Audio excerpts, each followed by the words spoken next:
गांव सुखपुर का आसमान कई दिनों से धूल धूसरित था। पेड़ों की पत्तियों पर महीनों से जमी धूल अब इतनी मोटी हो गई थी कि हवा भी उसे हिला नहीं पा रही थी। खेत सूख गए थे, तालाब का पानी आधा रह गया था और गांव के लोग हर सुबह आसमान की तरफ देखकर सोचते, आज तो बारिश होगी ना। लेकिन बादल आते, कुछ देर घूमते और फिर चुपचाप चले जाते। इस गांव में रामदीन नाम का एक बड़ा हंसमुख आदमी रहता था। उसकी उम्र करीब 35 साल थी, लेकिन दिल से वो किसी 15 साल के लड़के जैसा था। शरारती, मददगार और थोड़े आलसी भी। गांव के लोग कहते, रामदीन अगर खेत में उतनी मेहनत करे जितनी बातें करता है तो फसल दुगुनी हो जाएगी। रामदीन के घर में 2 अजीब साथी भी थे। गोपी, चतुर तुनक मिजाज बकरी, जो किसी की भी बात का तुरंत और तीखा जवाब दे देती है। भोलू, थोड़ी धीमी सोच वाली मगर बहुत दिलदार गाय, जो धीमी चाल से काम करती है लेकिन बहुत दयालु है। ये दोनों बोल सकते थे, लेकिन सिर्फ रामदीन उनकी बातें समझ पाता था। गांव के बाकी लोग सोचते कि रामदीन उनसे ऐसे बातें करता है जैसे वो इंसान हो, लेकिन उन्हें कभी जवाब सुनाई नहीं देता था। उस दिन सुबह आसमान में अचानक से काले बादल घिर आए। हवा में मिट्टी की सौंधी खुशबू फैल गई। गोपी बकरी तुरंत आंगन में आकर बोली, रामदीन, लगता है आज तो पानी बरसेगा। मैंने तो पहले से ही अपनी खाल चमकाने का प्लान बना लिया है। रामदीन हंस पड़ा।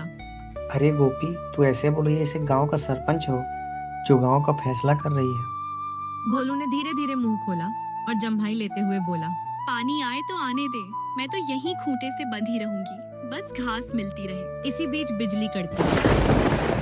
गांव के बच्चे खुशी से चिल्लाने लगे, बारिश बारिश। और सचमुच थोड़ी ही देर में बूंदें गिरने लगी। पहली बारिश की बूंदें जैसे ही सूखी जमीन पर पड़ी, मिट्टी की महक ने सबको दीवाना कर दिया। औरतें घर से बाहर निकलकर आंगन में बाल्टियां रखने लगी। बच्चे कपड़े लत्ते भूलकर कीचड़ में कूदने लगे। किसान खेतों की ओर भागे ताकि पानी का पहला बहाव फसलों की तरफ मोड़ दे। रामदीन ने भी ठान लिया, आज तो मैं बच्चों के साथ ही खेलूंगा, और आंगन से निकल गया। गोपी बकरी उछलते कूदते उसके पीछे पीछे भागी। रुको, मैं भी आ रही हूँ, मैं बिना नहाए नहीं रह सकती। भोलू ने भी उठने की कोशिश की, लेकिन आधे रास्ते में ही फिर बैठ गया। तुम लोग जाओ, मैं बाद में सोचूंगी। गांव के बच्चे बारिश में दौड़ लगा रहे थे। रामदीन भी शामिल हो गया, लेकिन बच्चे तो बच्चे। रामदीन के पैर कीचड़ में ऐसे फंसे कि वो धप से गिर पड़ा। गोपी ने मौका पाकर ताना मारा, आप बड़े आए थे दौड़ लगाने, इंसान तो फिसल गया, देखो मैं कैसे दौड़ती हूँ।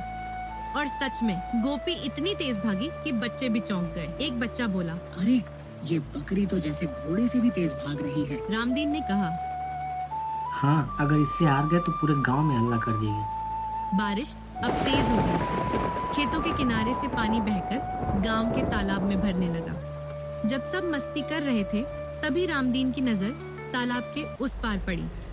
वहां गांव के सबसे बुजुर्ग बाबा कन्हैया छड़ी लेकर खड़े थे और बार बार आसमान की तरफ देख रहे थे।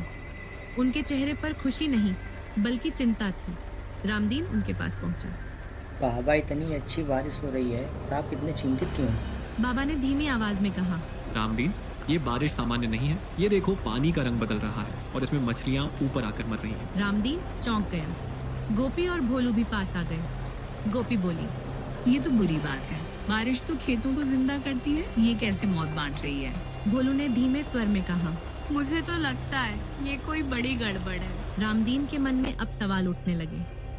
क्या ये बारिश वाकई अच्छी है या इसके पीछे कुछ छुपा खतरा है? आसमान से गिरने वाली बारिश की बूंदें भी अब सामान्य साफ सुथरी नहीं थीं, बल्कि उनमें हल्का सा गाढ़ा धुंधला रंग था। गांव के बाकी लोग अभी भी मस्ती में थे। औरतें बारिश में गीत गा रही थीं, लेकिन रामदीन के माथे पर चिंता की लकीरें गहरी हो गईं। गोपी ने फुसफुसाते हुए कहा, रामदीन, कुछ तो गड़बड़ है। मैंने पिछले साल भी पहली बारिश देखी थी, लेकिन पानी कभी ऐसा नहीं हुआ। रामदीन ने तय कर लिया, इसका पता करना पड़ेगा, नहीं तो पूरी फसल और गांव के जानवरों का जान खतरे में पड़ सकता है। रामदीन बाबा के पास गया। बाबा, आपको पता है कि बारिश का पानी काला क्यों हो रहा है? बाबा ने गहरी सांस ली। देखो बेटा, मेरे बचपन में भी एक बार ऐसी बारिश हुई थी। कई लोग बीमार पड़ गए थे। तालाब की मछलियां मर गई थी और खेतों में फसल खराब हो गई थी। तब गांव के बुजुर्ग कहते थे कि पहाड़ की तरफ कोई जहरीली चीज बहकर नदी में आती है और फिर बारिश में फैल जाती है। रामदीन ने चौंक कर पूछा। तो मतलब ये पहाड़ से आ रही है? बाबा ने सिर हिलाया।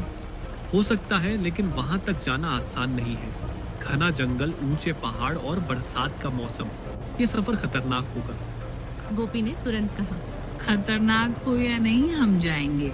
भोलू ने थोड़ा सोचकर कहा। अगर वहाँ घास मिलेगी तो मैं भी चलूंगा। रामदीन ने जल्दी से घर जाकर एक पुराना बैग निकाला। गोपी उछलते कूदते बैग के चारों ओर घूम रही थी। और बारिश से बचने के लिए गमछा भी रख लो। रामदीन ने गांव वालों से कहा। मैं पहाड़ी की तरफ जा रहा हूँ, कोशिश करूँगा कि पानी की गड़बड़ी का पता लगा सकूँ। कुछ लोगों ने उसे पागल कहा, लेकिन बच्चों ने तालियां बजाकर उसका हौसला बढ़ाया। पहला पड़ाव था बरगद का मोड़, जहां गांव से बाहर निकलते ही एक विशाल बरगद का पेड़ खड़ा था। पेड़ के नीचे बैठकर उन्होंने थोड़ी देर आराम किया। गोपी ने इधर उधर देखा और कहा, अरे ये देखो, पेड़ की जड़ों में भी पानी काला जमा हो रहा है। रामदीन ने सिर हिलाया। मतलब गड़बड़ी सिर्फ तालाब तक नहीं, पूरे इलाके में फैल रहा है। बरगद के बाद रास्ता घने जंगल में जाता था। बारिश की वजह से पत्तों पर चमक थी। चलते चलते उन्हें एक अजीब आवाज सुनाई दी। गोपी ने कान खड़े किए। अरे ये कैसी आवाज है? अचानक झाड़ियों से एक जंगली सुअर बाहर निकला। भोलू ने धीरे से कहा। मुझे लगता है काला पानी पीने से बीमार हो गया है। सुअर सीधे उनकी तरफ दौड़ा। रामदीन ने जल्दी से एक लंबी लकड़ी उठाई और उसे आगे कर दिया। थोड़ी जद्दोजहद के बाद सुअर भाग गया, लेकिन सबका दिल जोर जोर से धड़क रहा था। रामदीन ने गहरी सांस लेते हुए कहा, ये तो शुरुआत है। काला पानी जंगल के जानवरों को भी खतरनाक बना रहा है। देखा तुमने क्या हुआ? शाम तक वे पहाड़ के नीचे के इलाके में पहुंच गए। हवा ठंडी थी। बारिश की टप टप आवाज और जंगल की सरसराहट के बीच, लेकिन उसके मन में वही सवाल घूम रहा था। आखिर पहाड़ पे ऐसा क्या है जो बारिश को जहर बना रहा है? उस रात रामदीन ने एक अजीब सपना देखा। वो पहाड़ की चोटी पर खड़ा था और वहाँ एक पुराना टूटा हुआ कारखाना था, जिसमें से काला धुआं और गंदा पानी बह रहा था। वो पानी नदी में मिलकर पूरे इलाके में फैल रहा था। अचानक सपने में एक आवाज आई, अगर समय रहते इसे नहीं रोका तो सुखपुर सिर्फ नाम का सुख ही रहेगा।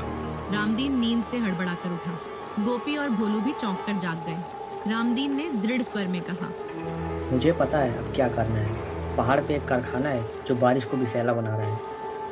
कुछ करना पड़ेगा। कारखाना बंद होने और बारिश साफ होने के बाद सुखपुर गांव में मानो नई जान आ गई थी। धान के खेत लहलहा रहे थे। तालाब में मछलियां फिर से तैरने लगी थीं और जानवर भी खुश थे। गांव के सरपंच ने ऐलान किया, साल से हर पहली साफ बारिश के दिन हम बारिश महोत्सव मनाएंगे। औरतें पकौड़े और जलेबी तल रही थीं। गोपी बकरी तो खाने की खुशबू सूंघते ही उछल कूद करने लगी। अरे वाह, ये तो मेरे लिए साल का सबसे अच्छा दिन है। भोलू ने धीरे से कहा। अगर यहाँ घास भी होगी तो मैं तो यही बस जाऊंगा।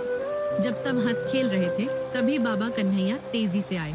रामदीन, जल्दी आओ, तालाब के पास अजीब सा झाग बन रहा है। सब लोग दौड़कर तालाब पहुंचे। वहाँ पानी के एक कोने में हल्का सा सफेद झाग उठ रहा था। अरे बाबा, ये तो बस साबुन का झाग है। किसी ने कपड़े धोते धोते ज्यादा साबुन डाल दिया था। गोपी ने हंसकर कहा। मतलब डर की जगह हमें मुफ्त का बुलबुला खेल मिल गया। शाम होते होते बारिश फिर से तेज हो गई, लेकिन अब ये बारिश डर नहीं बल्कि खुशी लाने वाली थी। अब ये बारिश हमेशा हमें याद दिलाएगी कि जब हम एकजुट होते हैं तो सबसे बड़ी मुसीबत भी खत्म हो जाती है। आसमान में इंद्रधनुष चमक रहा था। तालाब का पानी साफ था, खेत हरे थे और सुखपुर गांव फिर से अपने नाम की तरह सच में सुखी हो गया था। रामदीन, गोपी और भोलू तालाब के किनारे बैठकर उस इंद्रधनुष को देख रहे थे। गोपी ने कहा, ये देखो, रंग कितने सुंदर हैं। भोलू ने मुस्कुराकर कहा, और मुझे उनमें घास का रंग सबसे प्यारा लग रहा है। रामदीन ने आसमान की तरफ देखते हुए मन ही मन सोचा, ये बारिश अब हमेशा हमारी दोस्त रहेगी।